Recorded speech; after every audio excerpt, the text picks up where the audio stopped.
नमस्कार दोस्तों, स्वागत है आप सभी को उड़ान आईएएस एकेडमी के ऑनलाइन प्लेटफॉर्म पर। दोस्तों, आज के इस वीडियो में हम बात करेंगे अमीन पटवारी भर्ती परीक्षा के बारे में। जैसा कि आप सभी ने कल देखा होगा, व्यापम ने अमीन पटवारी भर्ती परीक्षा के लिए एक नया स्ट्रक्चर, एक नया पाठ्यक्रम आप सभी के सामने रखा है। जैसा कि मैंने पहले भी कहा था कि 150 प्रश्नों का जो पुराना स्ट्रक्चर है, जो कि 2017 में अमीन पटवारी का एग्जाम हुआ था, वहां पर 150 प्रश्नों का स्ट्रक्चर था। तो मैंने पहले भी कहा था कि 100 प्रश्नों में इसको कन्वर्ट करेगा ही, क्योंकि व्यापम की जितनी भी भर्ती परीक्षाएं अभी हो रही हैं ये 100 प्रश्नों की ही हो रही हैं। तो ये तो तय था कि 150 प्रश्नों को कन्वर्ट करेगा 100 में, लेकिन इतना खराब काम करेगा ये उम्मीद मेरे को तो बिल्कुल नहीं थी। इतना खराब कन्वर्जन करेगा 150 का 100 में, इसकी उम्मीद किसी को नहीं थी। ऐसा लग रहा था कि जो रेशियो, जो परसेंटेज 150 में जिस विषय का जितना है वैसा ही वो एज इट इज 100 में रखेगा। थोड़ा मोड़ा बदलाव समझ में आता है, लेकिन यहां पर तो एकदम ड्रास्टिक चेंज कर दिया गया है। ये जो नया स्ट्रक्चर व्यापम ने जारी किया, इसको देख करके तो ऐसा लग रहा है कि ये सेंट्रल के पैटर्न की ओर ज्यादा जा रहा है। सेंट्रल के पैटर्न की ओर जाने का मतलब, जैसे एसएससी के जो एग्जाम्स होते हैं, सीजीएल वगैरह का एग्जाम होता है, इसके अलावा बैंकिंग का, रेलवे का, ये जो एग्जाम्स होते हैं इनकी ओर जा रहा है व्यापम। क्योंकि 100 प्रश्नों में 40 प्रश्न आप मैथ्स और रीजनिंग का रख दिए हो, 40% वेटेज आपने मैथ्स और रीजनिंग का कर दिया है। जीएस का वेटेज को इतना कम आपने कर दिया। आप 150 प्रश्नों में जीएस का वेटेज देखिए। 150 प्रश्नों में 35 प्रश्न इंडियन जीएस के आते थे, 15 सीजीजीएस के और 15 करंट अफेयर के। करंट अफेयर में अंतरराष्ट्रीय, राष्ट्रीय और स्टेट लेवल का करंट अफेयर आता था। मतलब देखा जाए तो 65 प्रश्न आते थे 150 में जीएस के, करंट अफेयर को मिला करके। अब इस 65 प्रश्न, ये जो 65 प्रश्नों का वेटेज है, इसको 100 में 30 में कन्वर्ट कर दिया। यार इतना कम होता है क्या? 35 प्रश्न आपने सीधे सीधे जीएस वाले सेक्शन से कम कर दिए। रीजनिंग जो 150 में 15 प्रश्न पूछ रहे थे, आप उसको 20 करने का कोई औचित्य समझ में नहीं आ रहा है। गणित का 30 का 20 समझ में आ रहा है, चलिए कि 30 था उसको 20 में कर दिया। इतना खराब कन्वर्जन का उम्मीद किसी को नहीं था। ये तो ऐसा हो गया कि जो मैथ्स बैकग्राउंड के बच्चे हैं उनको एक तरफा फायदा मिलने वाला है इसमें, क्योंकि 40% अगर आप मैथ्स और रीजनिंग का वेटेज कर देंगे तो ये सेंट्रल के एग्जाम के जैसे हो जाएंगे, जहां पर मैथ्स और रीजनिंग आप पढ़िए, लग करके पढ़िए, आपका सिलेक्शन होने का संभावना प्रबल हो जाएगा। सीजीएल में यही होता है। सीजीएल का पेपर देखिए आप, पहला जो चरण है उसमें 100 प्रश्नों में 25 आते हैं मैथ्स के, 25 रीजनिंग के, इसके अलावा 25 जीएस के, 25 अंग्रेजी के। 50% वेटेज मैथ्स और रीजनिंग का है। बैंकिंग का एग्जाम देखिए, 100 में से 35 मैथ्स के आते हैं, 35 रीजनिंग के और 30 इंग्लिश के। 70% वेटेज आपका मैथ्स और रीजनिंग का है। रेलवे के पेपर में लगभग 60% के आसपास वेटेज मैथ्स और रीजनिंग का है। तो व्यापम कहीं सेंट्रल के एग्जाम की ओर तो नहीं जा रहा है, सेंट्रल के एग्जाम के पैटर्न में तो अपने आप को ढाल नहीं रहा है। ये तो बहुत गलत हो जाएगा अगर ऐसा हो रहा है तो, क्योंकि छत्तीसगढ़ के जो दूरस्थ क्षेत्र हैं, जैसे बस्तर की बात करूं मैं, सरगुजा की बात करूं मैं, वहां के बच्चों का बेसिक एजुकेशन ही खराब है। रायपुर, दुर्ग, बिलासपुर संभाग में भी अगर आप बात करेंगे तो जो गांव एरिया हैं वहां पे जाके देखिए, बेसिक एजुकेशन ही खराब है।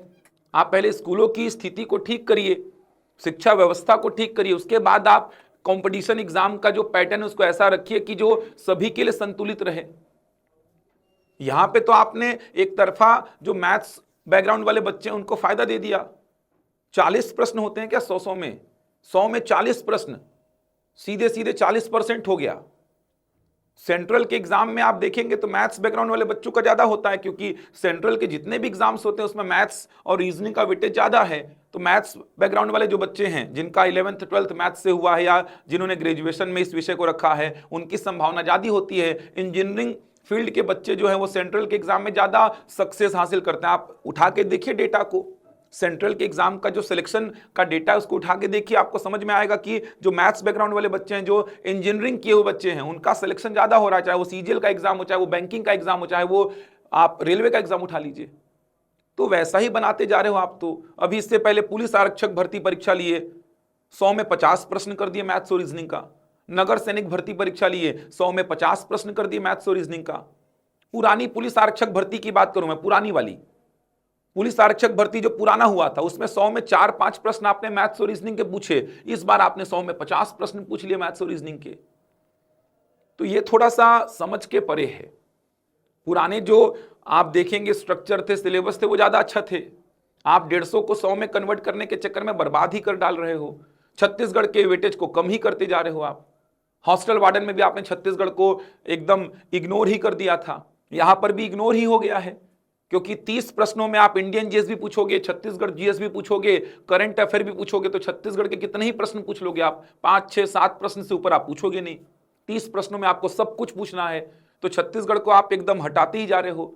छत्तीसगढ़ में हमको ड्यूटी करनी है, छत्तीसगढ़ में हमको जो भी जॉब मिलेगी छत्तीसगढ़ में करना है। छत्तीसगढ़ के वेटेज को आप कम करते जा रहे हो, खत्म करते जा रहे हो। तो मेरा यह मानना है कि पहले आप जो बेसिक एजुकेशन है, जो स्कूली शिक्षा है, उसको आप ठीक करिए। उसके बाद आपको जो ठीक लगे 100 में 100 रख दीजिए मैथ्स और रीजनिंग को, लेकिन पहले स्कूली शिक्षा को ठीक तो करिए। जो बच्चे आ रहे हैं कंपटीशन एग्जाम देने, जो ऐसे गांव एरिया से आ रहे हैं जहां पे उनका स्कूली शिक्षा ही अच्छी से नहीं हुआ है, उनका बेसिक इतना वीक है, वो कैसे कॉम्पिटिट कर पाएंगे यार? जीएस में चलो फिर भी वो मेहनत कर लेंगे, मैथ्स और रीजनिंग ऐसा विषय है जहां पे मेहनत लगती है, जहां पे आपका बेसिक बहुत कुछ डिपेंड करता है। बेसिक अगर आपका वीक है, बेसिक आपका कुछ हुआ ही नहीं है, तो बहुत समय लगता है मैथ्स और रीजनिंग को पढ़ने में। वो ठीक किया जा सकता है लेकिन समय लगेगा उसमें। लेकिन ऑलरेडी एक बच्चे का बेसिक बहुत अच्छा है, बड़े स्कूल से पढ़ा है, बेसिक एजुकेशन ठीक रहा है उसका, तो वो तो मैथ्स और रीजनिंग में ऑलरेडी अच्छा है, कैसे कॉम्पिटिट करेगा? जो गांव का बच्चा है, जो ऐसे स्कूल से पढ़ा जहां पे जो टीचर्स थे उन्होंने कुछ पढ़ाया ही नहीं है, उन्होंने केवल टाइम पास किया है अपने टाइम पे। तो पहले मेरा मानना है कि स्कूली शिक्षा को ठीक करो, आप अच्छे आप एजुकेशन की व्यवस्था करो, उसके बाद आप कंपटीशन एग्जाम में जैसा आपको लगता है वैसा स्ट्रक्चर दो। आप 100 में 100 कर दो मैथ्स और रीजनिंग का, लेकिन आप पहले बेसिक ठीक करो बच्चों का। अभी मत करिए आप अभी, क्योंकि आप अगर ऐसा कर देंगे तो जो दूरस्थ क्षेत्र के बच्चे हैं, जो सपना लेके आते हैं, बस्तर संभाग के छोटे छोटे गांव से जो बच्चे आते हैं, जिनका स्कूली शिक्षा कुछ हुआ ही नहीं, फिर भी वो हिम्मत दिखाते हैं, साहस दिखाते हैं कि नहीं हम जाके तैयारी करेंगे और कोई ना कोई सरकारी नौकरी लेके गांव वापस जाएंगे। जो सरगुजा क्षेत्र के छोटे छोटे गांव, छोटे छोटे जो स्कूलों से आ रहे हैं, जो सपना लेके आ रहे हैं कि सरकारी नौकरी का एक सपना है, सरकारी नौकरी लेना है, उनको तो आप फिर डिमोटिवेट कर रहे हैं ऐसा स्ट्रक्चर बना करके। छत्तीसगढ़ को पूछिए आप, छत्तीसगढ़ का वेटेज को रखिए आप। वैसे भी तो छत्तीसगढ़ के बच्चे ही देंगे व्यापम के एग्जाम्स को, बाहर का बच्चा तो कोई वैसे भी नहीं दे रहा है। व्यापम में तो छत्तीसगढ़ का मूल निवासी होना जरूरी है, तो क्यों आप ऐसा स्ट्रक्चर रख रहे हो? अब मेरी ये बातें कुछ लोगों को ऐसी लगेंगी कि सर ऐसा स्ट्रक्चर रखने से तो फिर सेंट्रल के एग्जाम से आप बाहर हो जाएंगे, सेंट्रल के एग्जाम में आप फोकस नहीं कर पाएंगे, फिर सेंट्रल के एग्जाम में छत्तीसगढ़ के बच्चों का रेशियो इसीलिए नहीं हो पाता है। अरे तो आप संतुलित रखिए, मैं बोल रहा हूं, एक तरफा फायदा मत दीजिए, मैं बोल रहा हूं। मैथ्स और रीजनिंग 100 में रखते 25 प्रश्न 30 प्रश्न, एक रेशियो में रखिए ना। 150 में जो रेशियो था उसी रेशियो को 100 में रखिए। मैं ये थोड़ी बोल रहा कि मैथ्स और रीजनिंग को हटा दीजिए, मैं ये बोल रहा एक संतुलित सिलेबस बनाइए, एक संतुलित सिलेबस बनाइए जो कि आप अच्छी से पढ़ के, मतलब आप मैथ्स और रीजनिंग में थोड़े कमजोर हैं या ऐसा आपका बेसिक एजुकेशन रहा है कि मैथ्स और रीजनिंग में आपका थोड़ा नंबर कम आता है, तो आप दूसरे विषयों में खींच पाएं। लेकिन आप 40 प्रश्न मैथ्स और रीजनिंग के कर देंगे तो फिर मैथ्स और रीजनिंग ही पूरा का पूरा डिसाइडिंग फैक्टर हो जा रहा है। तो यही डिसाइड करेगा कि आपका चयन होना है कि नहीं होना है, क्योंकि 40 नंबर में अगर आपने 5-10 नंबर का उलट फेर कर लिया दूसरे से, बस आपका सिलेक्शन हो जाएगा। क्योंकि ऑलरेडी आप देख पा रहे हैं, आप कार्य आरक्षक का रिजल्ट देखिए, 90-90 नंबर ला रहे हैं, तो फिर तो ये एकदम डिसाइडिंग फैक्टर हो गया मैथ्स और रीजनिंग का पेपर जो हो जाएगा। तो मैं ऐसा बिल्कुल नहीं बोल रहा कि ऐसा एक सिलेबस बनाइए कि सेंट्रल के रास्ते बंद ही हो जाएं छत्तीसगढ़ के बच्चों के लिए। मैं बोल रहा संतुलित बनाइए। संतुलित बनाने का मतलब कि मैथ्स और रीजनिंग जितनी आवश्यकता उतना रखिए, छत्तीसगढ़ के वेटेज को भी रखिए, इंडियन जीएस के वेटेज को भी ठीक ठाक रखिए, लैंग्वेज को रखिए, कंप्यूटर को रखिए। एक संतुलित सिलेबस बनाइए जो हर व्यक्ति, हर बैकग्राउंड का, किसी भी स्ट्रीम में वो पढ़ा हो, 11th 12th चाहे वो ग्रेजुएशन किया हो, वो बच्चा वहां पे कंफर्टेबल फील करे। उसको ये ना लगे कि इस फील्ड के बच्चों को ज्यादा यहाँ पे फायदा मिलने वाला है। एक बैलेंस, एक संतुलित सिलेबस होना चाहिए। ये लेकिन थोड़ा उटपटांग हो गया है। 150 वाला ही ठीक था इससे अच्छा। तो आप तो 150 को 100 में करने के चक्कर में पूरा बर्बाद ही कर दे रहे हो। वार्डन में भी यही खिलवाड़ कर दिए थे आप। वार्डन में 150 में मैथ्स 20 का था, 100 में 25 कर दिए। छत्तीसगढ़ 150 में 20 था, 100 में 5 कर दिए उसको यार। तो संतुलित नहीं है ये। तो फिर आगे भी शिक्षक भर्ती परीक्षा हुई तो उसमें भी दिक्कत कर दोगे आप, कुछ भी उटपटांग खेल खेल लोगे उसमें भी आप। थोड़ा सा मेरा तो ये आग्रह है और मुझे ऐसा लगता भी है कि एक संतुलित सिलेबस होना चाहिए जिससे कि सारे बच्चे जो हैं वो उस कंपटीशन एग्जाम की तैयारी करें, सोच पाए उस कंपटीशन एग्जाम, वहां पे जो कंपटीशन है वो थोड़ा संतुलित हो, बैलेंस्ड हो, उस एग्जाम की तैयारी को कोई बच्चा सोच पाए। लेकिन पिछले कुछ एग्जाम्स मैंने देखे हैं, मुझे ऐसा लग रहा है कि व्यापम सेंट्रल की ओर, सेंट्रल के पैटर्न की ओर बढ़ रहा है आगे।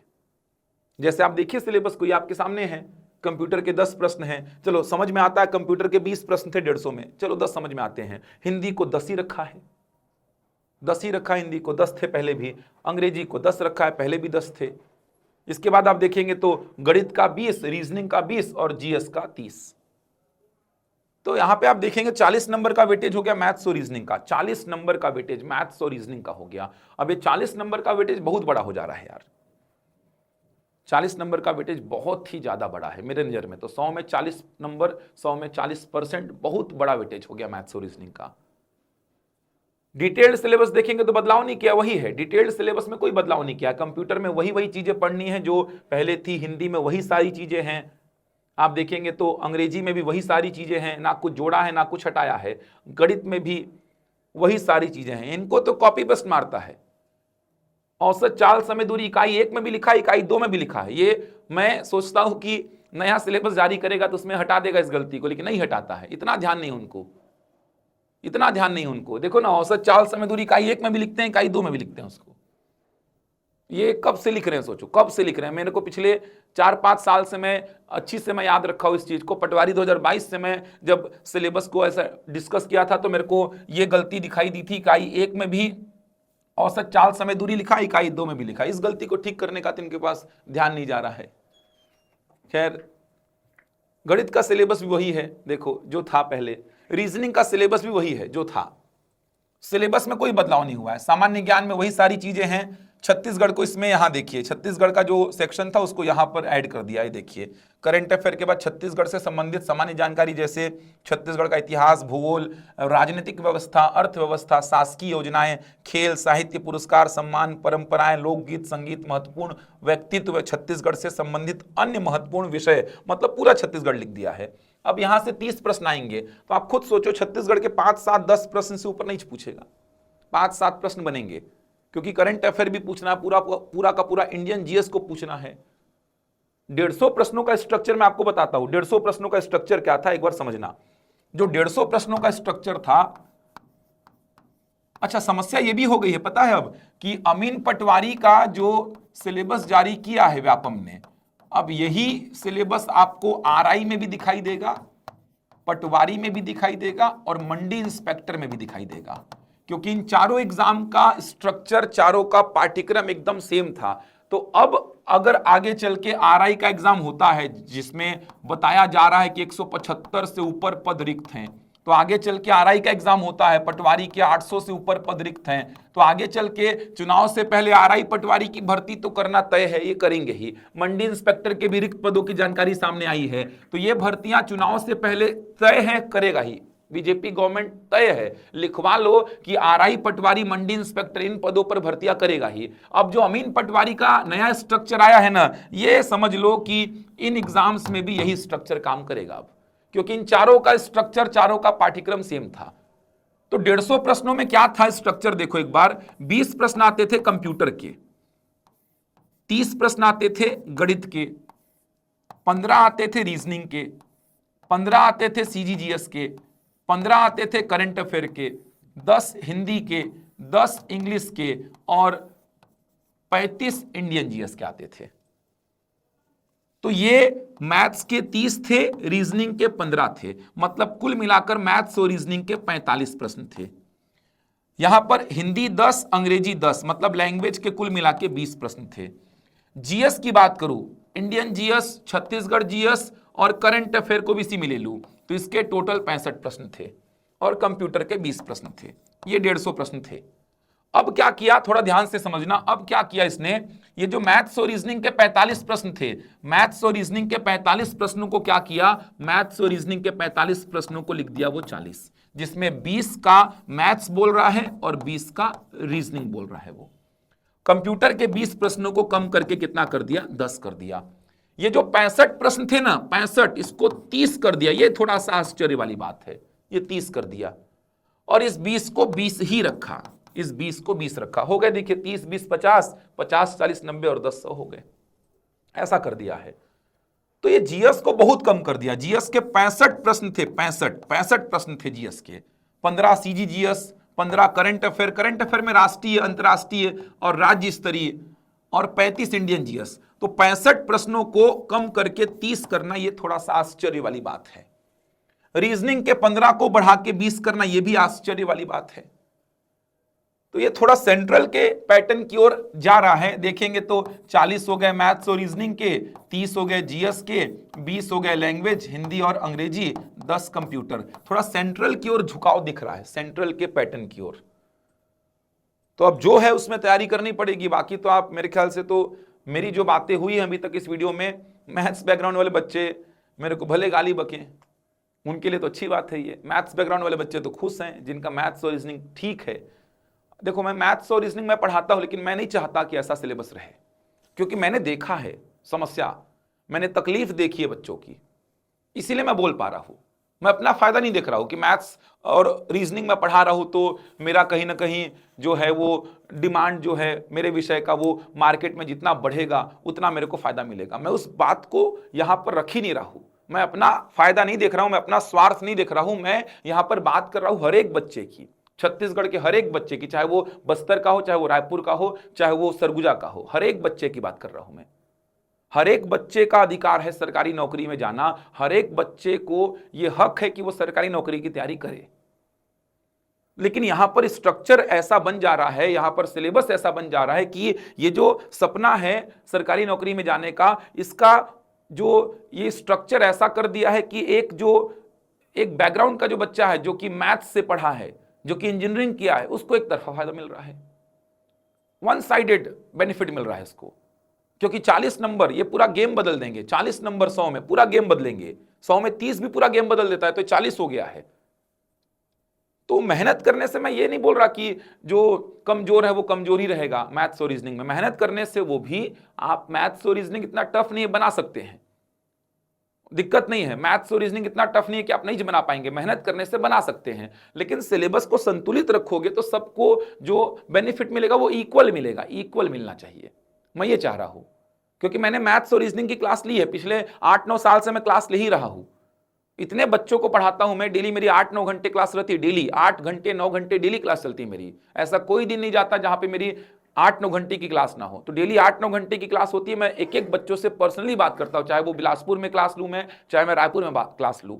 एक एक बच्चों से बात करता हूं, उनकी तकलीफ देख रहा हूं मैं, जोड़ना घटाना तक नहीं आ रहा है। इस स्थिति में भी बच्चे हैं। बातचीत करो, आरक्षक भर्ती परीक्षा की जब मैं बच्चों को तैयारी करा रहा था तो मैं बच्चों से बात करता था, तो बच्चे अपने स्कूल की कहानियां सुनाते थे मेरे को, कि अपने घर में हमको काम करने भेजते थे, जो टीचर आते थे वो घर से जाइए सामान लेके आ, चावल लेके आ, चावल को ठीक कर, कि आप मतलब आप सोच रहे हो कि ये सब काम कराया जाता है बच्चों से। सब्जी लेके आ मार्केट से मेरे लिए, बाजार से सब्जी खरीद के लाके घर में छोड़ दो। आप बैठे हो शिक्षक बनकर आकर के और बच्चों को अपने घर के कामों में लगा रहे हो। इमली बिन के ला, महुआ बिन के ला, ये सब बच्चे खुद बताएं मुझे, अपने मुंह से बताएं बच्चे इस बात को, कैसी स्थिति उनके साथ रही है। अभी तो आप देख लीजिए, अभी एक खबर आई थी, ये अभी सोशल मीडिया में वायरल हुआ, एक कौन सा गांव का स्कूल था यार, देखे होंगे, वहां की एक जो महिला है वो दारू पी के एकदम टेबल पे पैर रख के, शायद वो हेडमास्टर है वहां की, वो दारू पी के ऐसा टेबल पे पैर रख के बैठी है। सोचो, महिला शिक्षिका, मतलब आप सोच रहे हो ये स्थिति है। इनको तो जेल में डाल देना चाहिए। मतलब दारू पी के अगर आप आ रहे हो, वो क्या शिक्षा देंगे। हेडमास्टर है वहां की, आप देखे होगे, वायरल हुआ होगा वीडियो। वो अभी सोशल मीडिया में एक्टिव आप अगर हो, थोड़ा भी होंगे तो इस वीडियो से आप जरूर परिचित होंगे। सोचो, ये तो अभी की स्थिति है, अभी चीजें पता चल रही हैं अपन को अभी, क्योंकि सोशल मीडिया इतना एक्टिव है, इतना तेजी से वीडियो वायरल होता है, तो अपन को दिख रहा है कि अभी स्थिति ऐसी है। इतना सोशल मीडिया का प्रभाव होने के बाद लोग दारू पी के स्कूल पहुंच रहे हैं, इवन महिलाएं पहुंच रही हैं जो शिक्षिका हैं, वो दारू पी के पैर को टेबल में रख के बैठी हैं, जींस और वो पहन करके, उनको कोई होश नहीं है, इतनी नशे में धुत हैं कि वो उनको बोलना तक नहीं आ रहा है। छोटे छोटे बच्चे वहां पे आएंगे, बात करेंगे उनसे, उन पे क्या प्रभाव पड़ेगा आप खुद सोचो। ये स्थिति अभी है जब सोशल मीडिया इतना एक्टिव है। जब सोशल मीडिया एक्टिव नहीं था, 10 साल 15 साल पहले की कहानी सोचो क्या रही होगी, जब सोशल मीडिया इतना एक्टिव नहीं था। पेरेंट्स इतने एक्टिव नहीं थे बच्चों की शिक्षा को लेकर के, तब स्थिति क्या रही होगी। रोज दारू पी के आए होंगे लोग, रोज बैठ रहे होंगे, बच्चों से काम करवा रहे होंगे, लेकिन वो बच्चा डर के मारे अपने पेरेंट्स को नहीं बोल पा रहा था। पेरेंट्स भी उतने एक्टिव बच्चों की शिक्षा को लेकर नहीं थे 15 साल पहले, और आज की स्थिति में बहुत बदलाव है। आज पेरेंट्स भी जागरूक हो चुके हैं, वो चाहते हैं कि हमारा बच्चा पढ़ के सरकारी नौकरी ले। 15-20 साल पहले के जो पेरेंट्स थे उनका थिंकिंग थोड़ा सा अलग था, पढ़ाई को लेकर, एजुकेशन को लेकर उतना जागरूक नहीं थे। आज जितनी जागरूकता बढ़ी है शिक्षा को लेकर के, उतने जागरूक नहीं थे। ये स्थिति आज भी सोचो, ये पिछले 3-4 दिन पहले की घटना बता रहा हूं मैं आप लोगों को, मैं खुद देखा था सोशल मीडिया में, छत्तीसगढ़ की घटना है। ऐसे टीचर हैं, निलंबित कर दिए, सस्पेंड कर दिया, अरे जेल में डालो ऐसे लोगों को जो दारू पी के पहुंच रहे हैं पढ़ाने, शिक्षा के साथ खिलवाड़ कर रहे हैं। जो बच्चे नहीं दे सकते प्राइवेट स्कूलों की फीस को, वो बच्चे जा रहे हैं सरकारी स्कूल में, उनका अधिकार है, शिक्षा का अधिकार उनको लेने का ये पूरा हक है। वहां पर आप उनके साथ खिलवाड़ कर रहे हैं, फिर आगे जाके उनको समस्या झेलनी पड़ती है। फिर आगे जाके जब सरकारी नौकरी की तैयारी करते हैं बच्चे, तो बेसिक एजुकेशन इतना खराब है उनका कि हालत खराब हो जा रहा है तैयारी करने में उनको, और बड़े बड़े स्कूलों के बच्चे से कॉम्पिटिट करना पड़ता है उनको, वहां पर दिक्कत आ रही है उनको। तो मैं बोल रहा पाठ्यक्रम को आप जो मनाए रखना, लेकिन पहले आप बेसिक एजुकेशन को ठीक कर दो। हर स्कूल में ऐसे शिक्षक दो जो एकदम सिंसियर हों, एक्चुअल शिक्षक हों, वो जो बच्चों का सोचें, अपना बाद में सोचें, जो बच्चों का पहले सोचें। शिक्षक का पद जो है ये बहुत गरिमा का पद है, शिक्षक का पद जो है ये बहुत ही ऊंचा पद है। हर किसी के बस की बात नहीं शिक्षक बनना। जो अपना त्याग करके, अपने परिवार का त्याग करके बच्चों का सोच पाए ना, वो शिक्षक बनता है। तभी शिक्षक वो कहलाता है कि अपना छोड़ दिया, परिवार का ध्यान नहीं है उसको, अपने बच्चों का ध्यान, जिसको शिक्षा देने आया है वो, क्योंकि उसके बच्चों का मतलब जो बच्चों को पढ़ा रहा है उसका पूरा कैरियर, उसका पूरा फ्यूचर वो समर्पित कर दिए शिक्षक को, उसके भरोसे चल रहे हैं वो। और ऐसी घटनाएं डेली 3-4 दिन में सोशल मीडिया में ऐसी घटनाएं दिखती हैं कि दारू पी के आज कोई पुरुष शिक्षक पहुंच गया, आज कोई महिला शिक्षिका भी पहुंच गई है। यही देखना बचा है।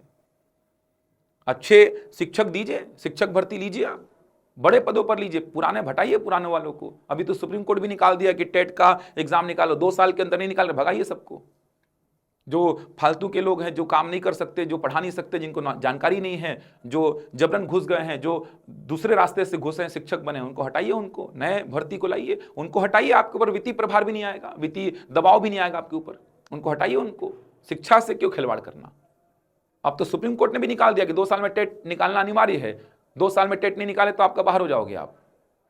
तो अब तो बिल्कुल शिक्षा व्यवस्था में ये सुधार होना चाहिए। शिक्षा व्यवस्था का जो आधार है वो शिक्षा व्यवस्था, देखो शिक्षा ऐसी चीज है कि जो किसी भी व्यक्ति को बड़ा बना सकती है।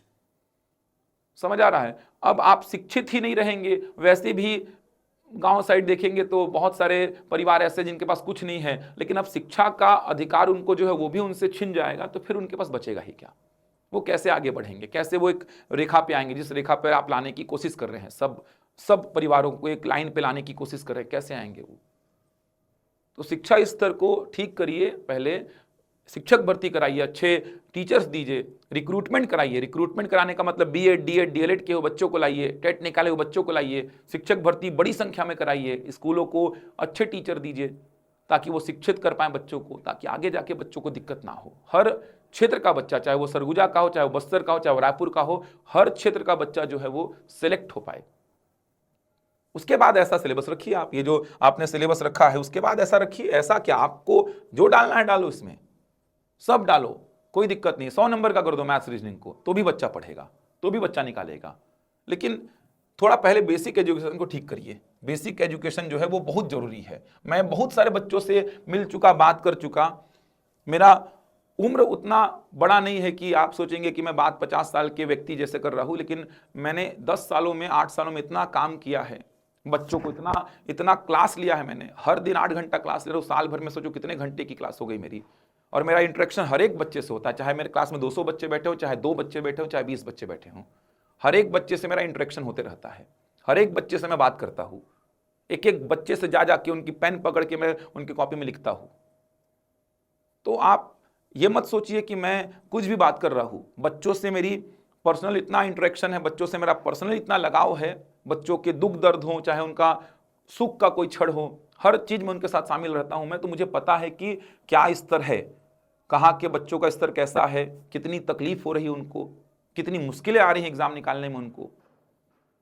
कितनी समस्या का सामना करना पड़ रहा है क्लास में उनको, चीज़ों को जब समझा रहे हैं फैकल्टीज, तो क्योंकि बेसिक ठीक नहीं था उनका। तो वो पहले ठीक करिए आप। अब अमीन पटवारी का सिलेबस तो जारी हो गया है, लेकिन जो बच्चे तैयारी करना चाहते हैं तैयारी करिए। गणित और रीजनिंग पे कमांड बनाइए, बना लेंगे, मेरे पे विश्वास रखिए, मेरी बातों पे विश्वास अगर कर पा रहे हैं तो मैथ्स और रीजनिंग पे कमांड बनाना कोई बड़ी बात नहीं है, बनाया जा सकता है। अब जो है उसको एक्सेप्ट करके आगे बढ़ रहे हैं आप। तो अगर अमीन पटवारी की ओर जा रहे हैं, क्योंकि अमीन पटवारी से ही संबंधित होगा ये आरआई पटवारी मंडी इंस्पेक्टर, तो अमीन पटवारी पे अगर आप काम करेंगे तब जाके आरआई पटवारी इनके रास्ते खुलेंगे आपके लिए। तो मैथ्स और रीजनिंग पे काम करना चालू करिए। अगर आप मैथ्स और रीजनिंग पे काम नहीं करेंगे तो व्यापम के एग्जाम भूल जाइए, अब ऐसा हो गया है। तो सिस्टम तो चेंज हो नहीं पा रहा है, आप अपने तरीके को, पढ़ने के तरीके को चेंज करिए। मैथ्स और रीजनिंग को ऐसा पढ़िए, बेसिक को ठीक करिए ना अपना मैथ्स और रीजनिंग में। मैथ्स और रीजनिंग का बेस को पकड़िए, कहां पे समस्या आ रही है, बार बार काम करिए, बार बार काम करिए, सीख जाएंगे। मैंने ऐसे ऐसे बच्चे देखे जो क्लास में जोड़ना घटाना तक नहीं जानते थे, जोड़ना घटाना तक नहीं आता था उनको, -3 + 2 कितना होगा ये तक मैंने सिखाया बच्चों को, और आज वो सिलेक्शन लेके बैठे हैं। आरक्षक भर्ती परीक्षा के जो बच्चे थे उनका लेवल मैंने देखा था, लेकिन मैं उनके पीछे लगा रहा, रिवीजन क्लास तक लेके आया लास्ट में, और आखिरकार उनका पेपर अच्छा गया है। 70-70 नंबर ला रहे हैं, 80-80 नंबर ला रहे हैं बच्चे आरक्षक भर्ती परीक्षा के लिखित परीक्षा में, जो पुलिस आरक्षक हुआ था उसमें। ठीक किया जा सकता है। आप तैयारी अगर चालू कर लिए हैं तो गणित और रीजनिंग में थोड़ा सा एक्स्ट्रा काम करने की आवश्यकता है आपको, तो गणित और रीजनिंग में थोड़ा एक्स्ट्रा काम करिए। व्यापम के एग्जाम्स निकालने हैं तो गणित और रीजनिंग आपको पढ़ना पड़ेगा। गणित में चैप्टर्स जो लिखे हैं उन्हीं पे फोकस करिए। अगर आप इन एग्जाम्स के लिए जा रहे हैं, जो एग्जाम्स में बोल रहा था आरआई पटवारी, मंडी इंस्पेक्टर या अमीन पटवारी, तो जो चैप्टर्स लिखे गए हैं इन्हीं पे काम करिए, इनसे बाहर नहीं आता है, प्रश्न यहीं से आते हैं। रीजनिंग के टॉपिक्स जो हैं ये मैं आपको आगे के वीडियोस में बताऊंगा कैसे पढ़ना है रीजनिंग को। रीजनिंग के टॉपिक्स जो लिखे हैं इनको सिस्टमेटिक मैं बता दूंगा। एक क्लास भी मैं बहुत जल्द प्लान कर रहा हूं मैथ्स और रीजनिंग की। 1.5 घंटा सुबह क्लास लूंगा मैथ्स की, 1.5 घंटा शाम को रीजनिंग की, 3 घंटे प्रतिदिन क्लास लूंगा। 2-2.5 महीने तक क्लास चलेगी मेरी ये। तो एक क्लास बहुत ही जल्दी आने वाली, लॉन्च हम कर रहे हैं, प्लान पूरा रेडी हो गया है। एकदम बेसिक से क्लास चलेगी, सारे एग्जाम्स के लिए उपयोगी रहेगी। चाहे आप अमीन पटवारी की तैयारी कर रहे हो, चाहे शिक्षक भर्ती की तैयारी कर रहे हो, उसमें पेडागोजी की क्लासेस भी डली रहेंगी। इसके अलावा और भी सेंट्रल के एग्जाम की तैयारी कर रहे हो, पीएससी के एग्जाम की तैयारी कर रहे हो, मैथ्स और रीजनिंग का संपूर्ण कवरेज होगा उसमें। 1.5 घंटे की क्लास सुबह होगी और 1.5 घंटे की क्लास शाम को होगी। मैथ्स की क्लास और रीजनिंग की क्लास प्रतिदिन 3 घंटे की क्लास होगी। 2.5 महीने के आसपास चलेगा वो, 2.5 महीने के आसपास लगभग।